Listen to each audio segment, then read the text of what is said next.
Io e te whaatalo whamofolo whantu sa moe lau whaasusunga le nei vaenga le afi. Te mio le wanti lea ua savalia tui le se 4 minute o 5 minute o te ai nei le jula e 5. Ia isi toi whapuponga fo i lea o le tautua maleo o nanga a le BLU TV le nei aso e whai ua tuai tantou proklame masani. Ia le tauta ia e Asiata ia le nei fo iaso ngafua aso se 4 5 o le masina o november lua fe luas fu martasi io wo vale pisi an kule weekend ia o pei wa tele ia ma se taimi wo misi ia talu foi ona sale se tanto proclame ile aso foreile to te ia ona onisi level tu langa sama foi ona tu ina tu le tanto meka vax pacific le sa fatonu ina ele mount smart in Penrose ia awale tu pui mo le fama io le COVID por le Delta variant le salo tu ia le Pacifica o lea. Ia o le foi la buto ambatalia le tau ia ia me se foi ia o proclame fanga solo ale tanto BLU TV le foi vai aso ia o tanto o lia ilo naso fu ale nei ia mana ia le tau ia mantou ia kilani le nei aso.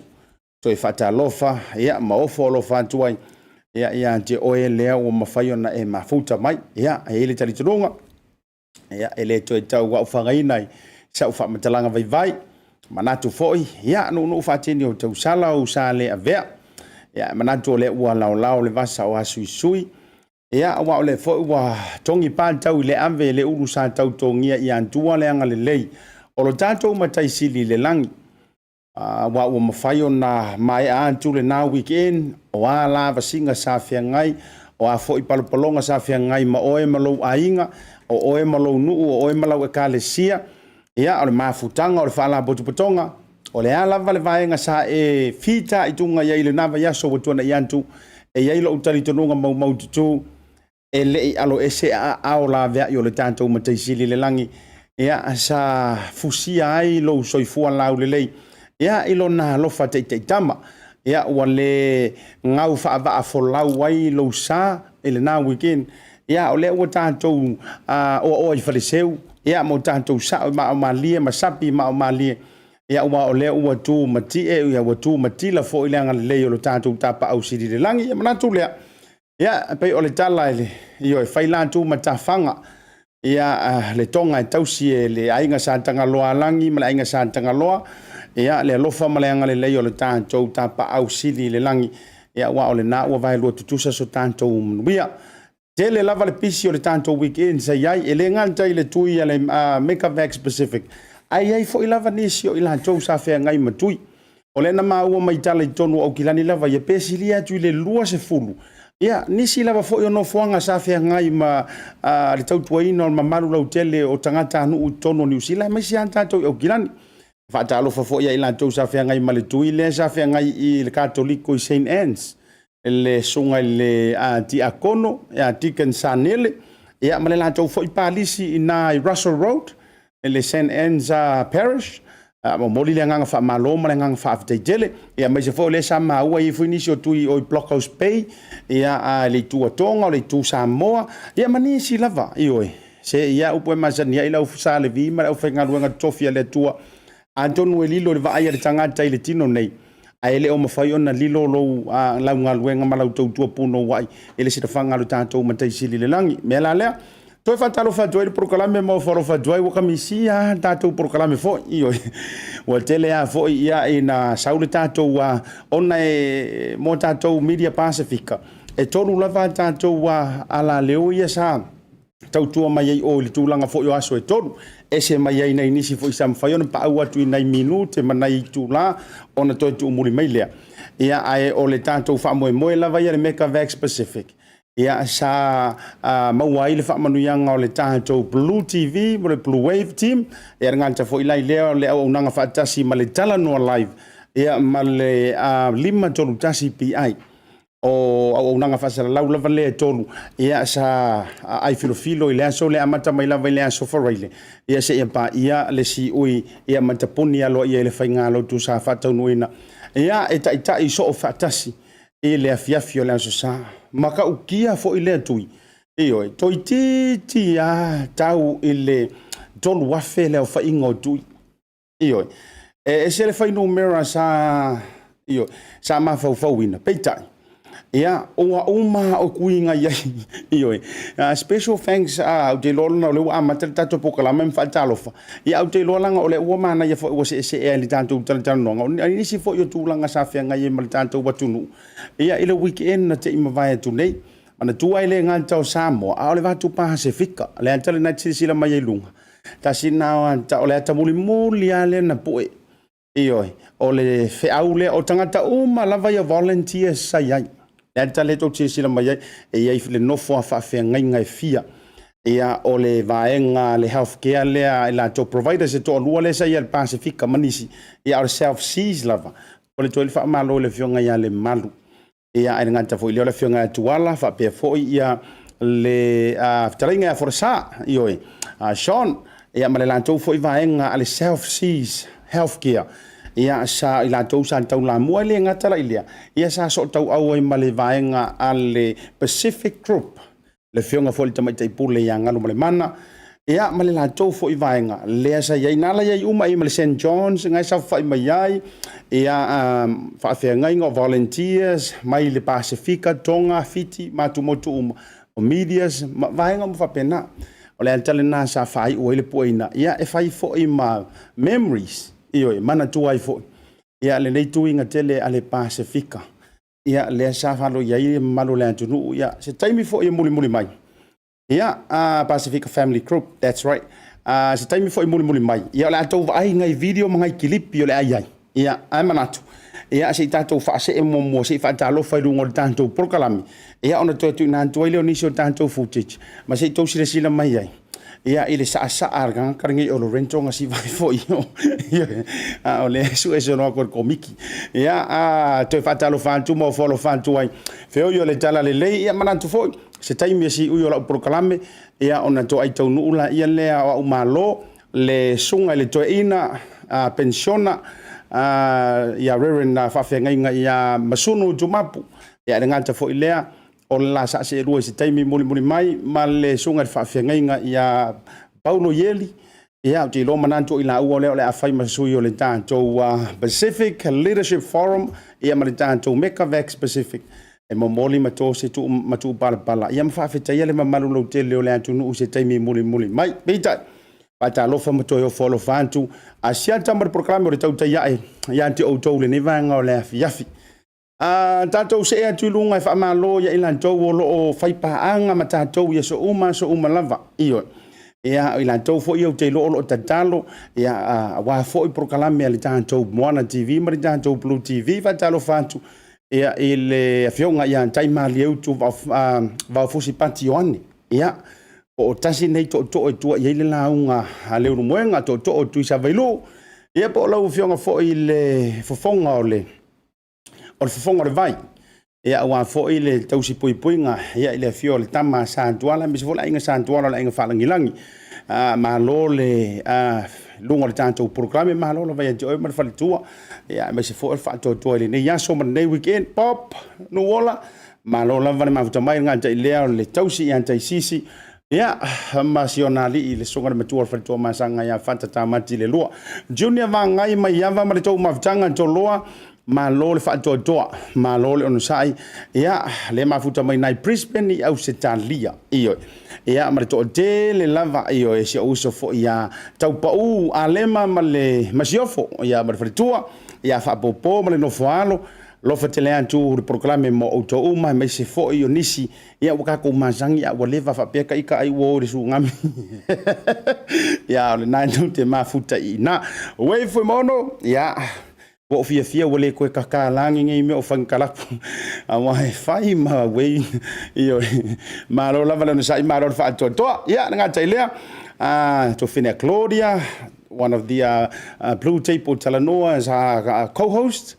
ia kia ora talofa io ko umanga ruri malenga I office ia nga ta foi le John Junior Setu io ma lo no sa nga te le o le tofina nga solonga ia pe foi la se uso fa sa lau ia Kaisara Lorenzo the man Lorenzo Kaisara pa wara ka nga la ko e sero nga fai unga nga la ko mai io ai foi mai so fai u pa langi ka malo o di si foi nga ia yo le ia e o manto e o tamau te ia le akanga o me fa bene io fa pian man io le MC a so to ia fai ai la fa le ia uma to fo ile le vai to do ma fa na io ma lo la vai to le uso ia le tau la mo ma le tau langa langa I mele le nei tala to se tatu tata no tatu fa so ai ia ona tatu vole si tatu to ma tamata inisio fa inga sa ia le tu langa le tatu fa mo le Mekavax Pacific ia ile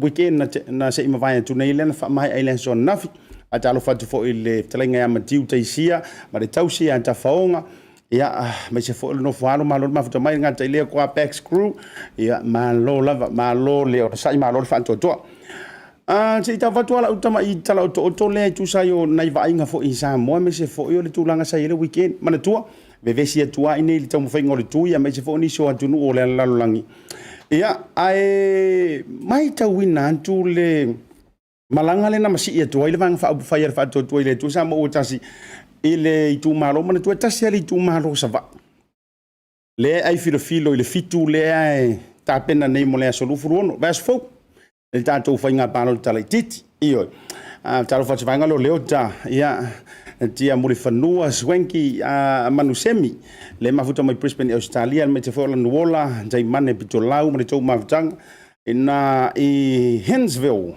Georgia wow ia ina America le mafuta mai ai malor fa to nga te lea ia my friend Tavita malo le ona sai ia malo fo ile lava papa le ne ia so mafuta mai tanto proclam anyways to fa fo ile utala nei tala to mai samo o le mafu anga wa fu yo no na eventually news le tu langa le malanga le ia ele fa pe fu ko fa pe mai bo fa me fa pito le nga o se va io ai ese ya le fa atalia fa le alupo o le ala le na wa la ina pe ma oti le tilo fo ile ma ese ai la vale la walunga te lo fo ile ya se fa le fa news ia mani o nanga tau fa sala lau la tau te le I mata I tu inga le tu langa ile feilo inga fa le alupo ma le fa tu ile tu sa mo botasi o te lo fo ia la lunga ia tu langa na tali fo ia si tu malo ele fa pe o fa yantu a me wa nga vale na inisi fo o tu malo malan tu fa talinga peita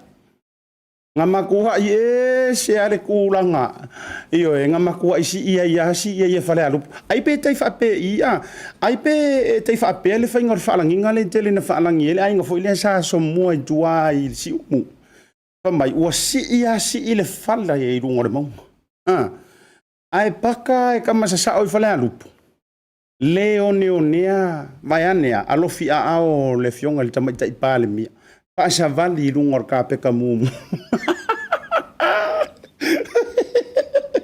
iyo pero la wa no mana se to sir tira se atang isambo o mana si ko fa ke pa ko kama kiri pile le na mo mai ona tatu tara no la imo tatu fa so le la walunga e le or sa mo e ale o tau ngalo atu le ngola utara moni ai tele sir sila kiri pile e lo tali tonunga o le nganga sa o ale o le nganga tau si tupu le sa mo wa ka ngaloma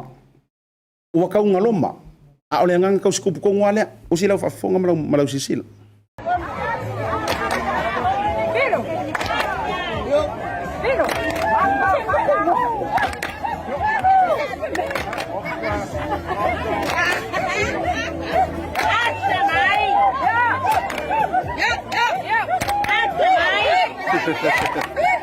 Malo, ulak ka kau, ulak.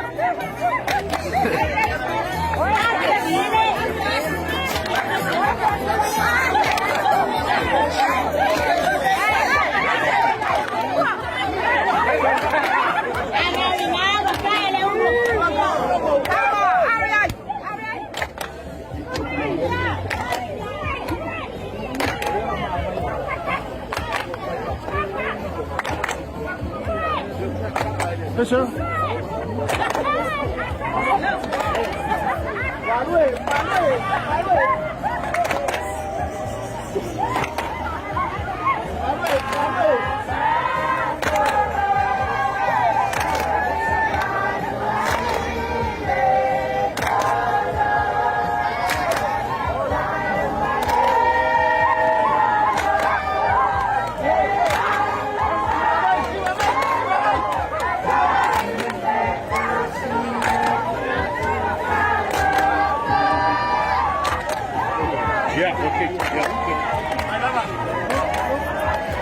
Halo, Miss. Ya.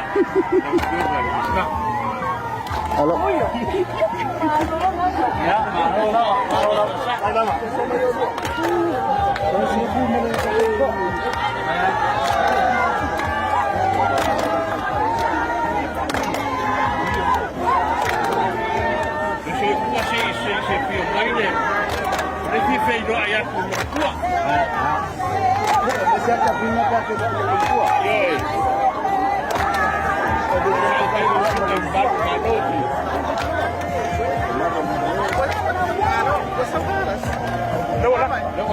Thank you. Yeah.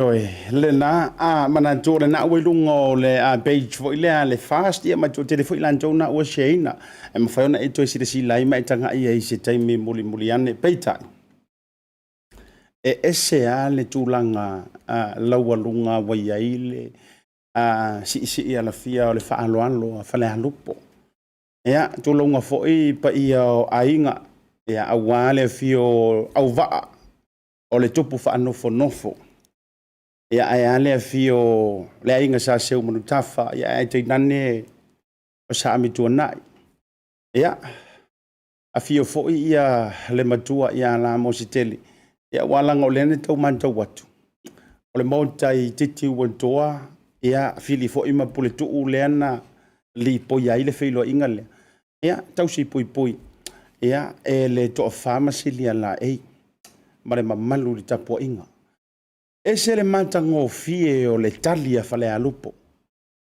toi fo ile o la ubieta mai fa so ile tulanga le o va inga nei le oni va inga fo o le bomoni lava ele oni va inga fo va inga nei ya Samoa mana tualanga o Samoa o le atunu tofi o le atunu utau si tupu iyo O le atunu ule o sa mo le sunu o le atunu tausi tupu.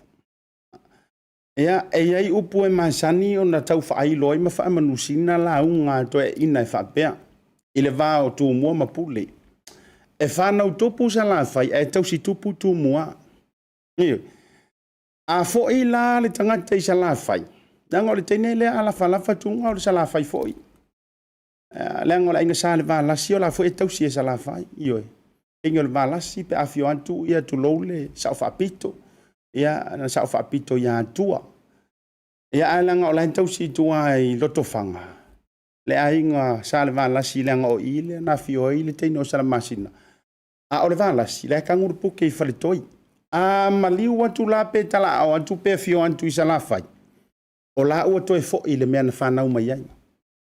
O le alala na leo do mana o fo i le se i tau toe whaasila sila i ele mamaru le hantu numa toe tepa i ai. O le whainga leo o le laualunga o le teu whaatupu o le motele. I sa la whai. Eoi. O le tilo a lea ia sa la whai. A fo i aku. E le se e vale, e le fo i se mama. Ma fo i sea. Leanga o sa la whai. E tau sia me ta ua au. Ma le tua fo i au ma pāpā o Samoa. O pāpā la i e tau si tu mua. Ngā toa i tele. Vai tama so ali.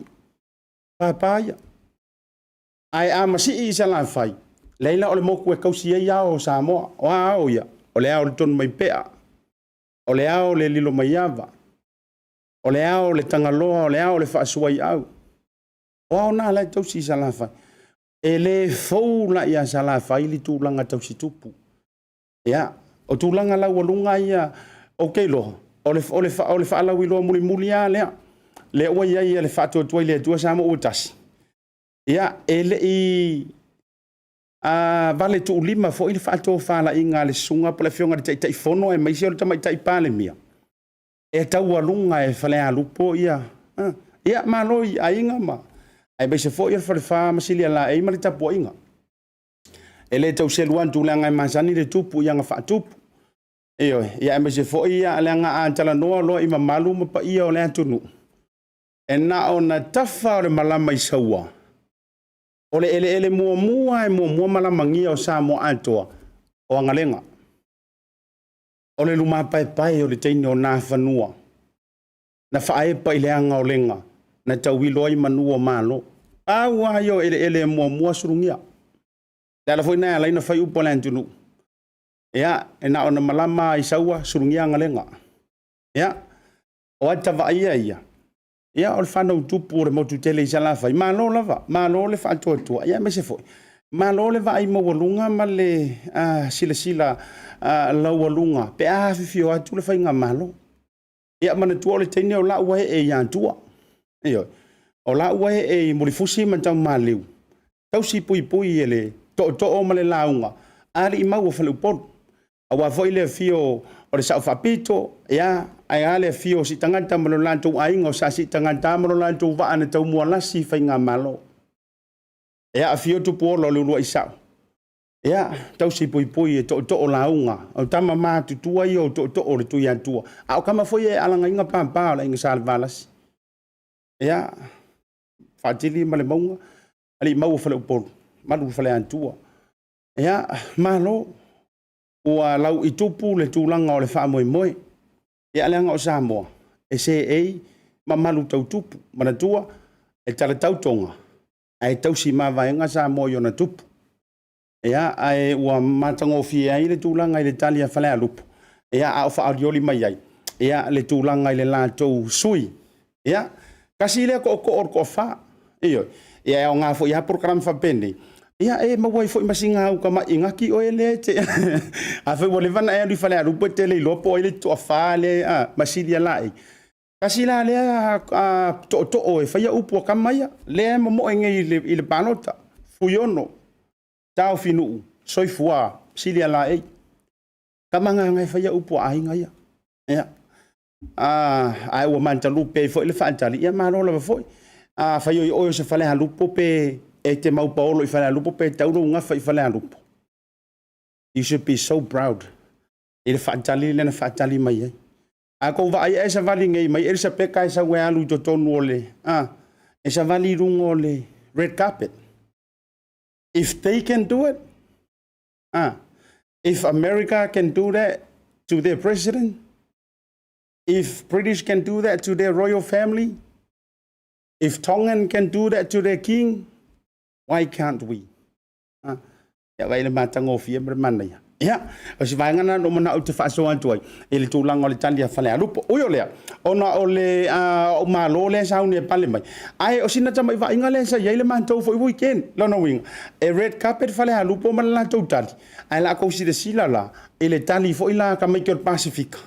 Ia le sa fe nga ia maritulanga le MVP Megavax Pacific ia Penisiona yanta ai se o fatali tuai pe o join mai ia o malo le sunga le Toeaina Penisiona Masunu Utumapu le sunga fa fe nga ia Rev Paulo Ieli oni so o malo au se vai nga le sa ia ila tau fo ima vai nga sa ia le fatu mulia o le stadium me Mount Smart mai lava ila so freely se pa ia nafi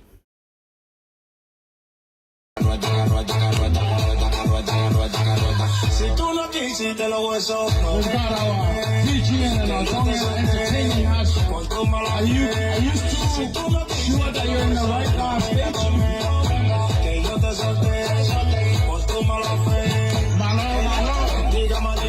I'm pretty sure there's something in the DJing stage. The second one in the middle, please.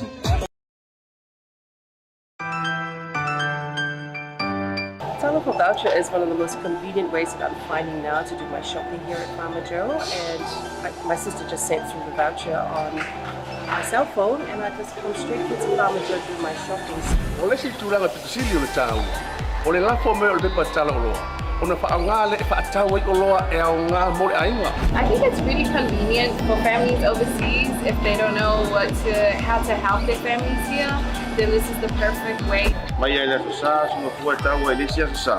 Ni kia foi sa we mo mawina le foi au nang fo ala mai le talo for voucher.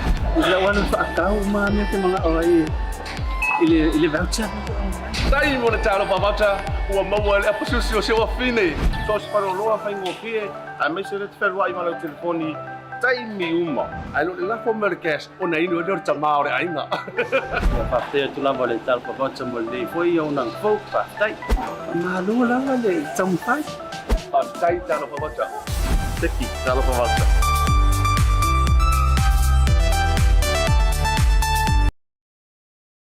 Ia joe fatalo fatu sa mo i lau mai moanga me se fo lau fita fa fonga ile nei vai ngola fia filitando programa le Tautai e ma Asiata lungo le tanto mona TV le wa afatonu le jula e lima ia au tanto tala no ai ia ma tanto pisa ile tulanga lau lunga sa ia ile fa moe ale Pacifica po le Megavax Pacific i au kilani antoa le sa fatino ina mai lava le so for ile as to nai ia matapunia lo ia ile afoleono ile so ana nafi ia sa la walunga ai ale tanto Pacific Leadership Forum ai ngantala ile o le nofo anto o feo i o le tala le lei i so se fata faita ulanga o tama mantu tu o ngaluenga le tu o te fia e fa afelo ia tu le o manto mafuta ia ma faafengai ngai lo lase lua o le sunga i le Toeaina Penisiona le sunga ia faafengai ia Masunu Utumapu ia e ngata fo ilea ia o lana so antau i lunga o proklame o le Tautai ia e sunga ia faafengai ia Paulo Ieli le o mafuta mai aesa ai filo mai lava i le so foraili se ia pa ia le so ana na filo na fai unga i fa mo o le Megavax Pacific fa talo fantu i lolo sa se lua lo sunga le Toeaina Penisiona fa pe fo sunga fa fengainga ia Paulo Ieli i le nei vai ngola fiafi ia ave ia o te fatalo fatuai fa msui o le sunga i fa fengainga ia Paulo Ieli ma te fatalo fatuai le pa ia ma le malu sa mo fa fa funga mai le por kalame mai se la fo le tapo inga a tupu mai le au fa luanga pa ia le tua mata mai ona tai ia se yo lava i le au whainga luenga o ro la tau mana tua le nei wha moe. Patalo whatu foi i nai tunu o le Pasifika o le sa tu vatasi ia mo le ngā luenga whai e pei lava o na taulongolongo ia mātou te teritonu o lea ua ae manuia le wha moe e wha pia foi la le mātou wha pia atu maro le tapuai maro le te talo i lava na mātou lotolotoi le nei wha moe e sa fa moi la fo la tu tal sanga pa tai ma lo so fo maua ma lo fo ile tap po mai faiva ma tu le o finga venga pa tai Ia. Le sunga fa venga inga Paulo. Ia. O le longona la le tasi. Asiata. Ia, whaftai mula molo mawanoa. Lea ua saunoa whatuli matu le sunga le tima malolo man malo ia Masunu. O le longona foile nae whawhelo iatu. Ia I lau whautanga siata leo lo tūl foe. Ia nei foi proklama taua ma waile avanoa. Ia tai nani o Samoa lo whawhongfong mai. Ia leo whaingaluenga man mamanu le atunu. Talofa, taloflava. Ia, o le sua falava e tasi o ke risolo tātou wa li imanu malo ma o te whaantalofa ma whaafero e tuai I lo lua sase e lua. Ia, lau songa le Toeaina malo manu malo, Penisiona, Masunu Utumapu. Ia, me se fo le songa le whaafenga inga. Ia, Paulo Ieli. Ia, mana tue le toe tau Sulaina, le tonga me mea, le toe tau whaala ia, le maa o Sofia. A sila mai ia au te lo foi pe le lo mai ia anta wa la sila mai to te lo ila to no programa el time nei e te lo fo te le tanga to misia lo sunga me se la fo sunga to ina malo malo ia Masunu ia ole mai tau mai le malo le tunu ole lava e tu maule se sulu le la I lo soifua la le lei o lo mau fo ile malosi o te mori mawina fo ile vai ngai tato maftanga me le toru aso Ia esilia kunga e fit ngai ro le lilo ro renso nga ma to lua lau sunga a Masunu. Ia. Te lava Asiata mo le taunoanga. E langona la foi le nganga vivi me le nganga fa aptai. Awai e le na wa foi te mamano lo sa awai. E le lava fa moe. A matu te tonu. E le mutale nga luenga le tua le tatu. Lo so fuama wala o nga luenga o lo tatu nga luai a mai a se nga luenga fa tai le tu a nga luenga la bala tau mori le tu pe te malo lo mai la nga luenga por nga luenga fa au e ai si tu te pela le ele ma fai ai sa ele ngalo le lo fo le tu nga luenga ta lai e la beai ma fa ola ma fa sa roto le tangata mai ona winga la winga le ele ma fai lava le tau mulimuli o ali por kalame o ali fuanga e fai o te au ngai ele ma fai ona utua e te tau ona au awai me la e te sila I fo telo por kalame ele ma fai ona utua ele ngalo le lo fo le tua e o mai ane te o lo ma lo si pele tino I le foai ma le so sane le tua mai foi ia ele fa ngaloina ma ua le au fai ngaluenga upu moni lava ma upu tautino, fai o mea ai, o tupe, ia a leanga le lei fo I whasoa. Ia lau tala atu lea ma le whaanalo. Pāptei fo I ma le mantua mai o maua lau tau talo. Ma lo whaawetai I o e lau sunga I le Toeaina, I o e whai lava o se ua e whaalano ma ave. Ia o le upenga fo I o pili e tautau ai whaangota.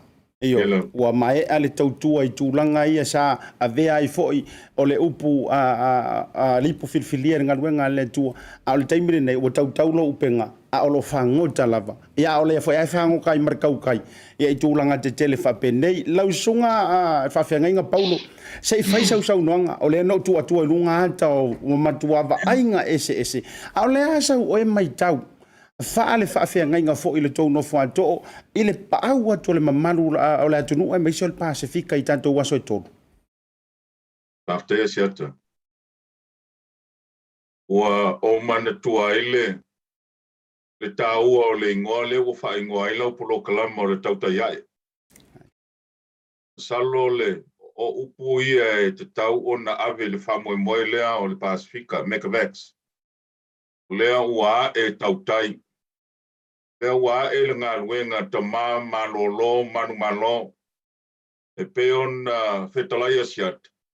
Oni upenga ua mae alo lato taimi le ngā taifara. Au lo whango ngota pea wale atunu. Lea la sua sa tu uitai ma le whamoe se isa ili pe maua. Aso whalaile aso tō nai aso sa.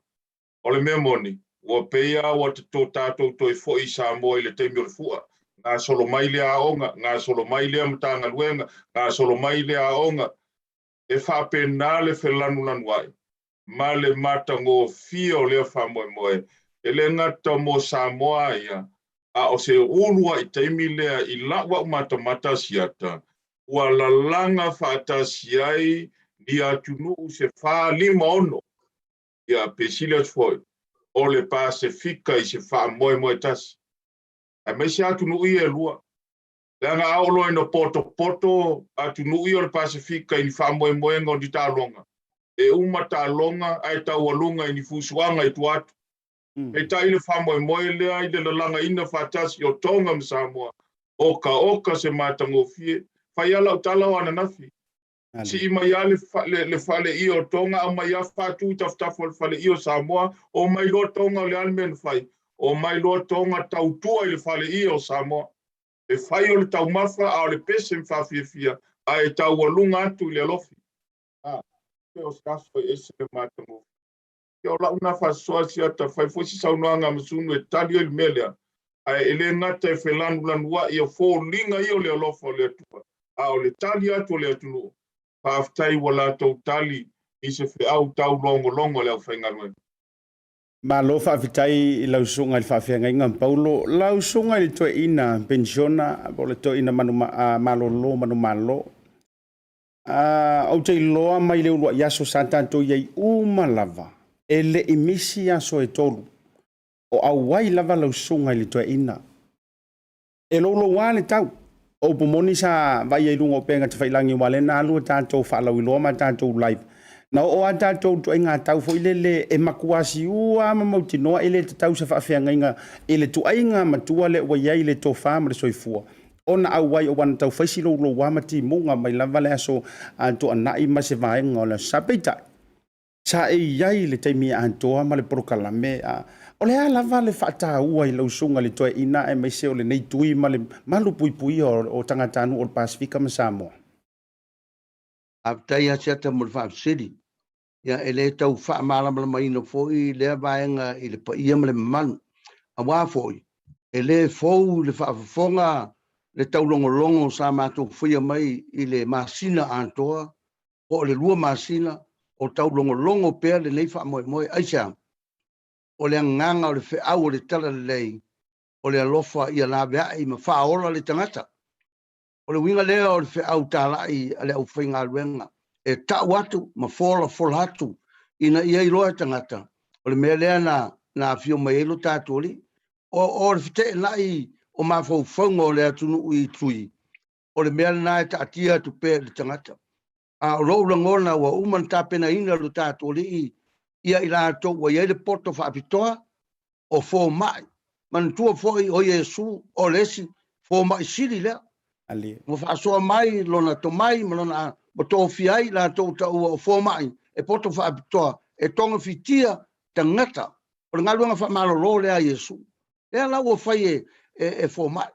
O lea te lava I ei tātou. Le winga lea o le mātou tau whai, e tau watu I tangata, ina ia tō mo musu pēia te ina tō, ma lato whanau, ma lato ainga, ina ia o e whai tui, ina ia whaasau ina mai ei la tō. Malo whaafitai Ava pe e mako fau ile siri fo ile wa e sauno ma yai. ali Ya ele ma fai lava ona tu ua le ngā luenga. O taimi wa mai le tua ia jau ma matu ainga ma te ngā lulue ai. Ele ngata matu so soani ile matu lava e kale sia ile mata ngā luenga o lotu ai. Ai fa pena foi ona o sa bali e fa tau nuu le ngā luenga o lotu mai le tua ia te tātou. Ta watu. Aua tātou te vava ai tēnā o tangata e vava ai le laua manu fe I solo. Vava ai le whaamuri o atu. Po whea tau nuu iai le tau nuunga. Ai po le ala ngā luanga o whai. Whesiriane nisi. A o whea o iai le au whai ngā luanga. Ngā luanga le au whai ngā luanga. Ta watu ina ia ola le tangata. Maro whalo lava. malo whaafitai lo sunga I le Toeaina Paulo mawhaina e sau noa I le itu lea I tā penanga ai mai se o le foa I ana inisi o company o mamalu o le atunuu o whaipisi nisi awa o le upumoni lava leana o awai le tātou fono muli lava na le lali tae au na whamanino mai e le laulau e le iai tele mai le se lau pasene o le vaenga sa tau talo sanga ina mo le nei wha moe kusa fa ngofi numero na taro sanga se lautala ai tu pena o mai lusu limentala na lusu limentala ia ele lava tulanga nga sanguisi me mo wai mai ane fa fonga samo peitai ole sa usila lo sunga fa fenga nga wa o lo sunga le si fa au sai ai mai lava ia so uma tolu le tai au se ia fa mai aina ema eu le lango tanto watu no me se fo le sunga fa fenga nga to le forma nisho ilanto ia o ese mai mo lantu tulanga fa fenga ia awa mai tulanga o nai fa manu yanga le tua yo lantu pisinisi me tulanga fa se tau aveni me fa tau ne ai le lo fitol maro le tunu u lau sunga fa fenga malo mana ia tele silia siata e sele ta o le vai ni le wave silia ai mai fa maoni le na vele ta lo sanga isina seleni fa tino el nei fa mo o mana tua ya le talia a soio Yesu ino fai atu o fia aitanga fa tu Yesu fa fanga fa mai le se mea pai le Yesu o le vavenga le melen tato vai ia siat le tolu aso le tato ia o le sa atu le anga le lei o tama fa na o le tunu i so se vaenga e lango le ni fa mo e po ale aso na nafi ele o muta le anga le lei ia e pe ona maua i le fautanga siata le li au ia le atuao ia le afionga i le fasika ia to le foa ma le faltua ia Helen mai lava i le asfalaile aso to na ia aso sa ele i muta le anga le lei o le tamali i vaiane le sunga le li au ma le faltua ma le lofalo ia la pisnisi patas foi ma le afionga ia atuala le sa atu le anga le lei ina ia awa lava ne ia se fale tonu ne ialu tupu le fea ne ialu le atoa ne ialu tatou whangoina wa alanga mai le laulau ma whapea mai ia ua mativa ua papau le laulau ai nei se mea tupu whapena mele langona ile nganga whaftai ne i o ta ua se isi tamali ai ngalo se isi ai tau le au whaingaluenga no mātou whapea atu ia i latou uma o e na angalelei le tua o famia le tua le sosia ma le tamau ainga sa saifo sa saane le sosia o au famia fa tumu mea o fa ngauina o alava mea o to esea i maota malawa pisisi ono nei ka po se ola se tangata ono loto wanga le ua mapua se tangata ono loto walo lofa ele pua ole fa fonga le tua e ai o sina fuititi na pou le tua o le mātou tatalo ma le au whainga luenga ia sa mai le langi whaifo mai manu mai langi a walo lātou soifua tau tua ma le alofa ia Samoa mau tangata wa wala mai ia tangata ma ia tamali pa le tua matausi pa venga whaia le tua wala mai ia i lātou ono lo lātou bangalene o le talia tu lea i le fusilia Asiata malo fa vitai e lau songa i le a fa fenga inga Paulo manatu o lau fa visilia tu tasi o lau fa visili ia ona lafo tu lole o le avanoa ia e fa mai masalani mai ia mai se foi ia e fa popo se fa vitai ia ma se matu pala awa le lavalo sa mo ma le Pasifika o lau fa visili le tau songa foi le Toeaina malolo manu to se lau a sa ola ula ufua tu pe to se lau toru se fulu ma le valu le na ausia lo le tolu wafe o tanto tui na faia i le tolu aso ia pe fa pe sa ola ula calculations tu sai le antoa se le to antoa se tolu se lau na ausia le o le tolu wafe mata utia le tu ai nga tui sa ta pena ina tu fa ta se Pasifika me se alo mata mfana o le a so lu langona me se lau sunga le Toeaina la so langona ele mata ati amre tulanga ua tula i mai ai fa mo tai Asiata mo fa sidi ta ua tele nei sidi mo fa fonga anga ale atunu Samoa lo fa fonga bai nei vai ngol por klami por me sidi ona ta o se me mo le o tupu talu on fa vai le pila fa Pacific Leadership Forum se me mo le mai o te tali tonu foi o le ave ai le nei fa mo e tu fa tas o le me pito sili le taua Awa fo I so se mea lava tātou te tau mawhai, wātua lo ngutu mrefu. E tele lava fo I na tele ma furitua le to tele o tangata. Whapena lava ia le lalolangi. Ai ole nei wha moe. Oka. Ia nau mori mau le atunu. Mori mau. Whaawitai tele I leo whainga luenga mai nā tōu. Wa tutu lai mo mai lango nei wha moe. Ma o le winga lava lea o le nganga ma le wha moe. Lea nai maua mai I lau whesiri. Pe aisea. O le o marolo. Aisea. E le tu ua le nganga lango whaatasi. A tutu whaatasi. A fusi whaatasi. Ua malosi. E le mwhai e sesi na furi. E le mwhai e sesi na ngau se kulou le ukoia kia. Aisea. Ua malosi. Ua tu whaatasi. Ia e le ngata I taro sanga le ufai ngā ruenga. A le lango fo I le ufai pisinisi. Ia peila wa fo ona ta ua le sunga le lifai au ia Paulo. Se tasi o tama tole a fo oka. Ia o te le tau fo atu. E le vi ia le tangata I vi ia le atua. Ma ua ta talo fo I le ufai ngā ruenga. E whapena ona whatu tumuina me o whangangoina. Ona o le alofa maleanga le atua. E a fo isa. Ua vava ai mai ia le lalolangi ma tangata uma o Samoa. E ese le ngata ia I la tō whai pisinisi. Ai whapea fo I le ufai ngā ruenga. Ai whapea fo I tangata teito o tasi. Rono winga. Ngā rurua whaatasi. Ua tu whaatasi. Ua malos. O le anganga fo I le e se ile whamoe mai me fo I le e na e whesini mai e antau. E le fia tu la fo I na wau au teritonu. O le mea tu whaatasi e whanau o le atua. O le mea pito e siri nana tāua. Mai sira fia le atua lona whamoe moe.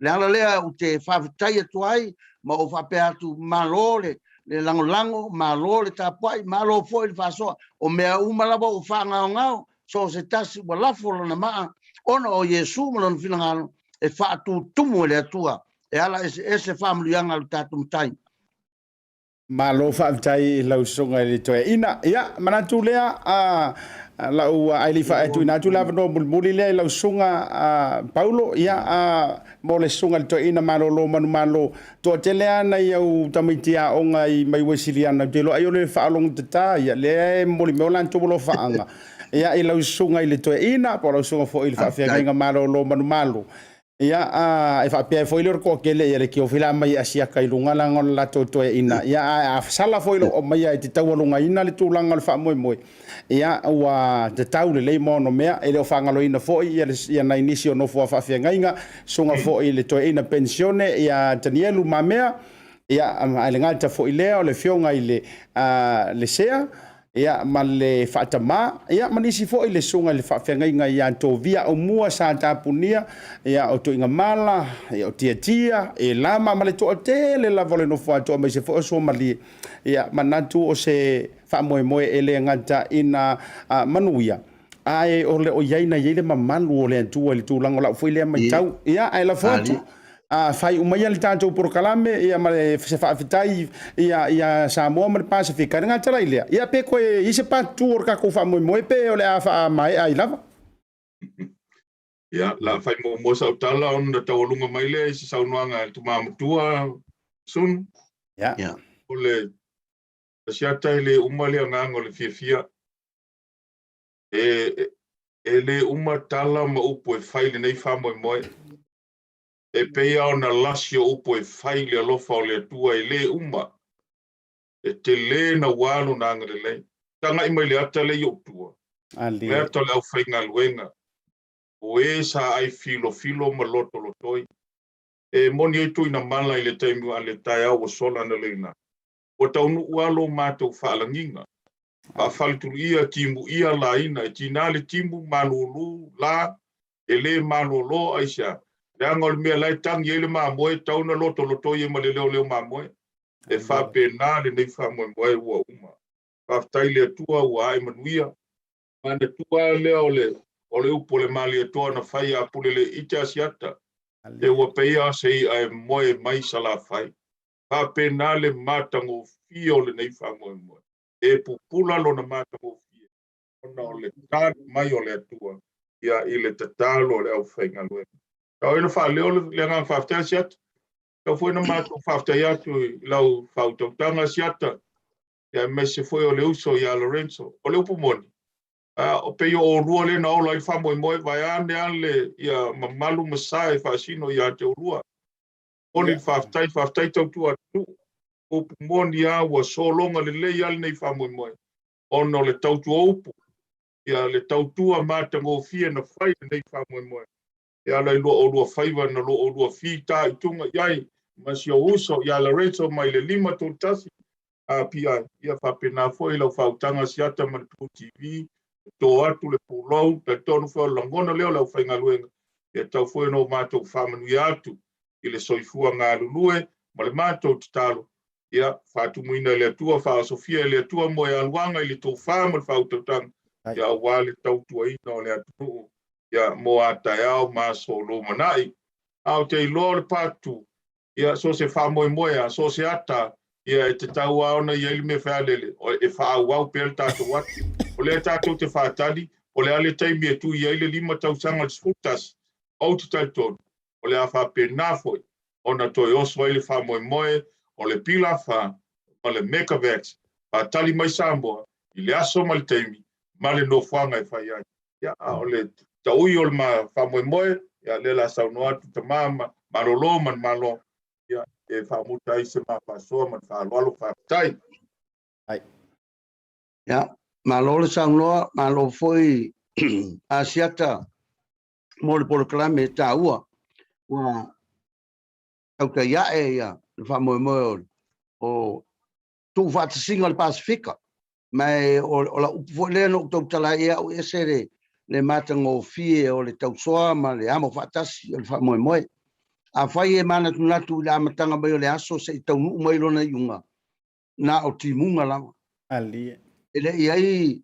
la titi na temi na la le a le nga solo mai o ta vale o le tato mana tu ai le e ese la vale anga le lei o le tato mutai o le a la vale sowa o le a timunga ai sa tu wa no mai pele atua mo le fa mo o le au kerusiano ma ina to uma u fato tua e sa unia ele atua ala ese e fa ai lo na malu non sides a tonu o le nganga fo ilea il fa mo le au fa ngalwen e to tuli ai mo puna no ma ta wa tu lungo le tu la mo le po se ia to nu mai la vai le as e o la vai la fa fia e le usa no atu polo ya to rua le fa sala lau e le titi le mato nganga bibi ma le nganga fa tai amu ia fo ile le fa mo amu ia wa iai nisi tama fa na o le atunu wa iai le to mai fa pitoa ana to mai fa pitoa ele o sa idia i tupe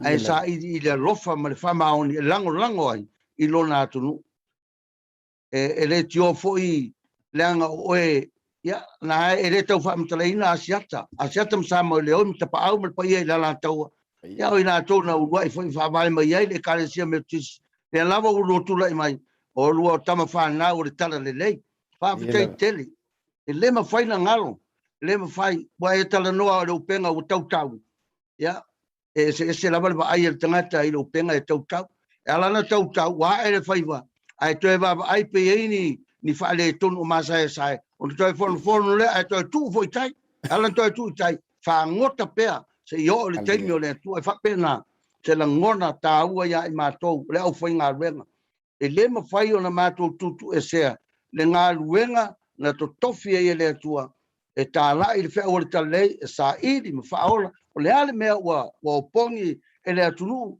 ma pongi e fa tonga pila fa o fa pena fo na matou lango ya talo se ia talo se le lofo le tua wa e sa no fo i peto e tol fulu ya ni tangata a toa ya o te fai atu ana le timo ma umatui i le taimi mua i le aso tona ai o te tali tonu e mae ale lei le tolu wafe tangata ya e saunia foi le atua na tu mai le atua le avanoa e to e fai ai le sia tato tui pe a tu sahai ma le pila fa ya ma le fa tonga ya tau ya lo le atua fa mal mai ona o ai foi tama fa na uma sa fofoma i lima nei o le nei ai ya e tau atu pe ai Asiata ia ola ma soifua mo le li ia to anga le lotu ia ma to anga lango tatou ia ola utalatu le fa manuia le tua ia to lua ma po kalama lo fai fa manuia fo ia Samoa ia pe le lofa ma le anga le leo le tua ile pila fa ma ona tai tai te le ai fa pe fo ia le tai tai o PRCT o lo nga lu fa tas ia ma lo wa ma lo fa au mai le tua lo file mu e tai yala I fu o mo lo lumana mo fa lo lava mo ia le yas ia ma lo fa fetai ia mana tula o le ua fetau I fola ua feangai ulu manu e peo le tala I le langi malo fie le fa ua to le fale o tautai ia ai to mai langi ia e moni ia le saunoanga le sunga fo I le fa feangai ngai an Paulo ia ne fo I lo lua sa se lua o te fa I o e lava mano manantu e fa I ua tuai se tala vai vai o I lea ua fato a o va ai tino ai e lo tau whaalanginga lea no ula ititi mai lava o u whaalongo iai. Whaafale le malu ma whaafale turu ia. Pato a tali le weekend lea na te anei la utilu jilo atu fo I sa matua tau mo whainga pito la au male uso ya Lorenzo. Pangale va ia lo whaantu. Ioi, pangale va ia lo whaantu. Ea e lo tau susu mai ma lo tau whala se e le pai sina o ngā luenga le tua. Ea ai o teiloa. O leana utu la tau whaatangi I le tua. Leana mafua ai o na au I manu ma au ali tia. Ia matau te ia e le wha moe moe ia so e tolu. Ia manantu. O le ua tala mataso o le upenga le tautai. Ia ai tala leo malie le ano le tu ia ana.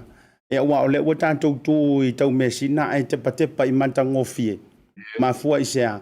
Ana le ai la tau te talo male ana pongi. Ana le ai a ao tu whaatasi o Samoa ma le Pasifika. E le lau I ula ai poupou I toa le wha moe moe sa loa I le tātou Pasifika o le mātou te talo vai vai. E a whafua leva le soifua o lau sunga I le Toeaina malo loma le malo ma le wharetua. O le mātou lava lea te talo. Lei o le te malosi a fua I le tātou militino ma le tātou munumuru au fua I sa whianga iai. O lo o te le lava ni tausanga wa le whaongaina. E o lau sunga I le Toeaina ma le wharetua. E a mai se sunga le whawhianga Paulo. Ia, fai lava o e maua e wha ma ave a wale wha moe moe mare no wha whawhia ngainga. Whawhitai a tau tatalo, whawhitai la tau wha malosi au. Ia le hala fo I lea, lai o na mātou fia e tau tua. A wai moni ai le sau noanga le Toeaina, e le o tupe. A e siri lang o fia I wha manuianga ia o tau tō.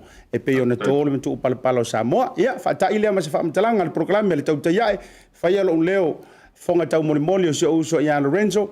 Ia BLU TV e me se fo I le lima tolutasi ia na fo ufa o atu se fa avitai le tana no live mo moli tu ai le manto fa avitai tele le tau tapua inga mau ia tau talaso le ngo ai po Asiata na sira fia fo so numero lo sa se lua ia nga lulu nei e tau tala le lumana ia so le lei ia manga luenga sa fa manu ia le tua I rosunga ia pe a to taliu le uto no fanga fa so fo ia mo le nei fiafi fa so fo ia ia fa so sa pa avitai fa so fo ia Asefoia.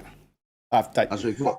Ia Samoa o le tātou tautai ia ele na ma le tātou porokalame le BLU TV le nei vanga o le fiafi ua tātou nu lava fo I maleono ia ua whaamahe ai fo I male porokalame ia manatu ia o le na ua tau mai moa ma tau whaafonga I whaamanuianga ia ua lau sa saa e feo I o le tala le lei se to tu watu le antale I lunga o sa fai mai le to tele o fa fia ngai sa ia so tau fai to tau su etu au fai tu la tala fai ule ole aso le na ia I to ro so taluai ia amaru lu fo I le fina ngalo le tangata ia le tali tonu tu I le tui ia mana tu fo pe ona usau no atu le sunga I le fa fia ngai to ina malo lo man malo o lo wa fina ngalo lo tali tonunga ma to te alo ia ma fa lo longia Ioi, e fo e tele o ilo fo ilo utari tonunga. Ioi, ai pe ona o faiatu. E o ngā fo ile se I faiatu la utama I fa asoalea. Te lese le sona no ua ong no ua o ina mai ai. La faiatu ala utala lea. O te o le mafu anga a yeile le antale tu ina antu runga le nofo me fa afea ngainga. A e fesili mai po le ale mafu anga u tu iai. Le la utali e tu ia fa apea. O lo o mana o ina ia toe tatala tātou noa tanga. Se I toe o nai whanau ma nei o tō walo mani mātou whanau toe fo I lea onga. Se e tātou toe o I lorotu e wal toe no noa tia tātou. Se e mātou whemala ngā I ma whewa. Leanga o mātou o matai tau si a inga e whaile whala vela ve whea mātou fia o iai. Se I mātou wo atu e asio mātou ai ngai whafo atu au kilani. Manisi uma mea whapena. E muli muli a so utari tonunga whakerisiano. Lela o whai atu mafo ila utalaia. E a muli a so utari tonunga whakerisiano. Ia ile tūlanga fo i olo utui. Ma le tui. E ana o whai atu. Pe o te tui pe le tui. Ile I tū whakerisiano. O le mea uma le atua. Nga oa ma le atua e silafia le melena. Ai a whape o te loa o te lango e mea o lo whaia ma tūlanga whai ngā mālo le fo o tau sila mai ia. E le oni whaafea ngai ngā tau whaataitai tu lo lava. Feo i o le tana le lei. Le ai o toi utaia ia o le ngaruenga le atua. O le au whai tō whai. Eo, o le ngaruenga le atua. E le whapela o whai atua se si tūlanga.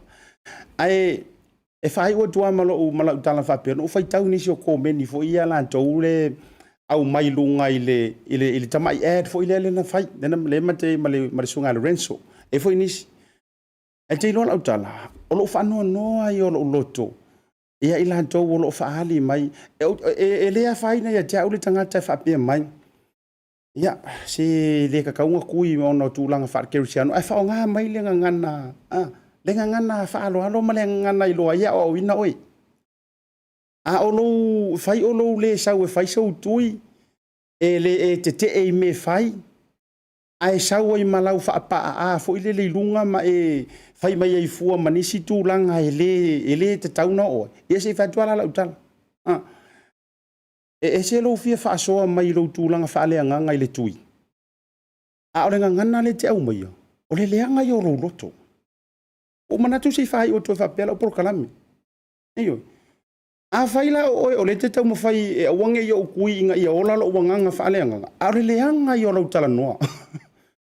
Le o whatu sawa. O le leanga i o lau tala noa i te tala noa mai. E whawhewhelanga ngau si atu se loto se tangata lea watui. E lea la asa uni e tui. Ia pētato tala noa nei le vailiu lea. A whapengi la le lai whai mai ngai kiao. Tiata, au ai te tui. Leanga o ngai iei vai la au o ngai umai o ai peise sompi. E umai wa pese sompi ma langa lenga live merka ma role mai Amerika mai fea e a ma kero ai mai ngi si tala mana ya to no ai tau ngau loto iyo ai e oso mai nei malo fianta mai ma e fai mai ma e sauro ai fai oro le fai fe au fai oro le usika i lo fai fe au lo fai fe au na te inu pia ele o lo ela fai fe aure na ai fai au teini io ele o lo ela fai aure na hala vai te fa ta fai le to lo ta maro le si io fa fine ai asa sa o mai ngai au fautuanga ile tui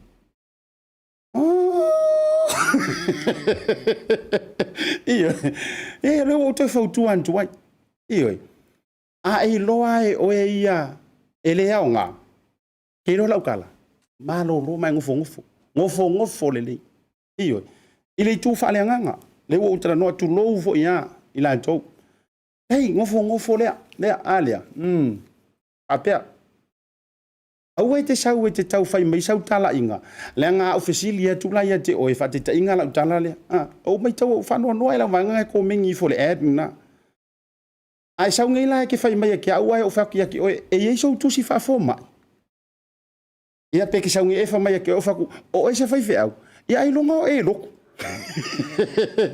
lopo o ele singa e fiu e se o fai fe au ile pepelo e tu lang fa pena o lo winga la na la utala e fesili mai ai se au o tu ia le la utali o tia oi wo ule la va kango kia wo fi fe wa io le nga e te fiu ala e fai lo musu te tui ia longo wingo o e ke fia o ngofo for fare kiri fia ke o si a inga e ke fia ke alu e ke fia alu i solo io no inga fi wala ia lo a inga fai fala vela vetele fia te fia alu i tele o si a inga e te no fala o ia fale so that's fine no winga la na ila reason ona te no fala o fale a o mafo anga wala ino lango tele o le tui a va tu wala tale se o kare la va se ngongo kia o ka fia alu o fia lo a inga o fia le fai fala velave ma mali o se mato ai ngai Australia o fia fia luai ai le ma faina te tupu mea ia pe a failanga o longo fo maka fio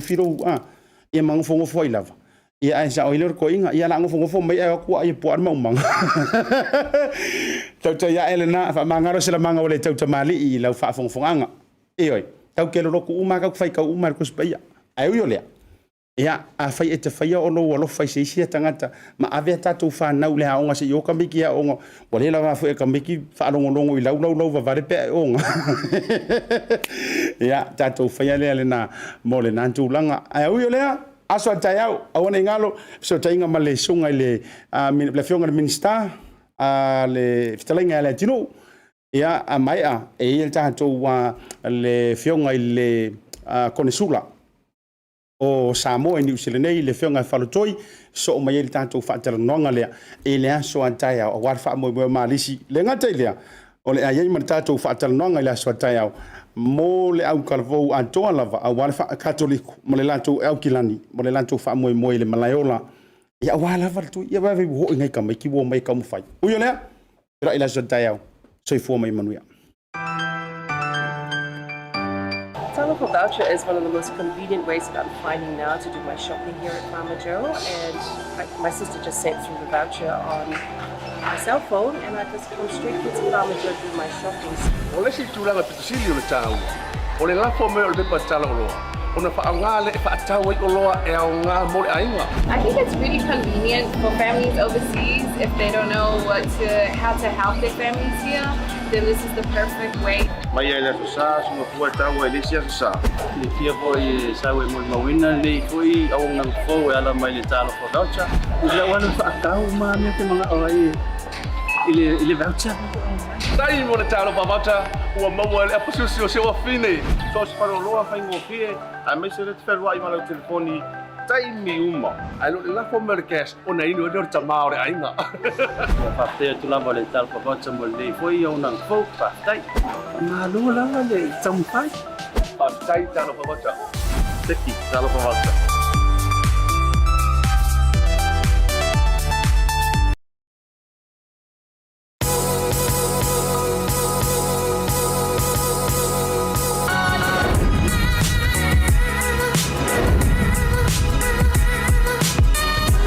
Tua ma le au nanga mo tau sa mo service station nei tona I matu. Ma tau te utuina lo ta vale ma le tele o nisi o matu au nanga ese.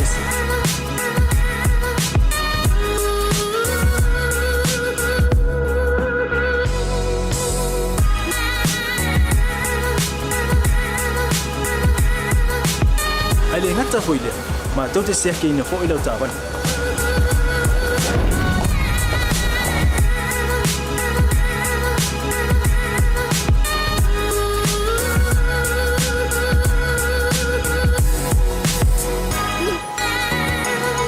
Siapa lah yang voice wow mau lau tapan.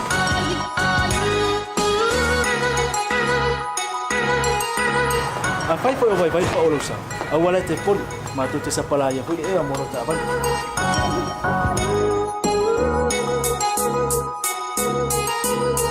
Molo no posila mua tape lau ta vale pe out. Lua tape lau telefoni tai me utu ina lau tapan. Mala vaenga mulu. Mana tua fo e matua I whaasaina lo tau makitapa ai no fuanga whapengi.